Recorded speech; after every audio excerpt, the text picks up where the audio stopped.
Hello YouTube, this is from DaretoBeCreative, and I am here with my project share from the Gorjuss and Pure Innocence Girl collab with Poetspice. Excuse me, I'm sorry. It's like 3 o'clock in the morning. I'm gonna go out of town, so I'm just trying to make some videos up before I leave so I can schedule them. So this is part of our collab that we do the second Thursday of every month.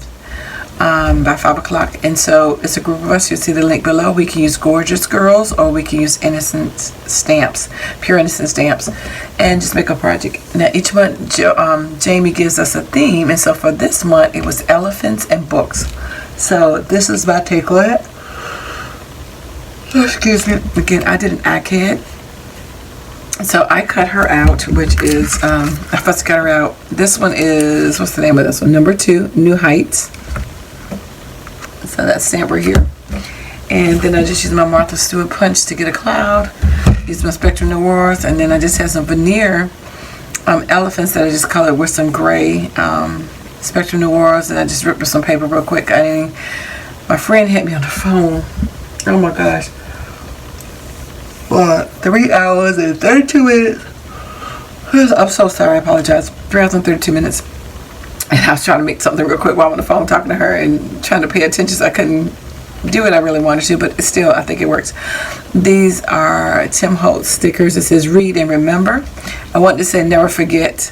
Elephants always remember. Some of the phrases I was going to say, but anyway, that's what my sticker said, so that's what I can get away with, read and remember, because we got the books and we got the elephants. Elephants are known to remember. So that's kind of what that is. So I just ripped up some paper at the bottom. Her with my Spectrum Noir, the wood veneers with the Spectrum Noir, just went around those, one of the markers, and this is my little iCAD that I made for the month. Very simple and quick. That's my project share, and it goes along with the theme elephants and books and a gorgeous girl. So check out the wonderful ladies below and their creations. Like and subscribe to their channel as well, and hopefully this will inspire you to pull out your Gorjuss Girls and your Pure Innocence stamps and papers or die sets and all those kind of things to make a project out of it. And you know, as long as it just goes with the theme, it doesn't matter. So you can also make that as well. So thanks for liking, watching, and subscribing, and I dare you to be creative. Take care. God bless. Bye bye.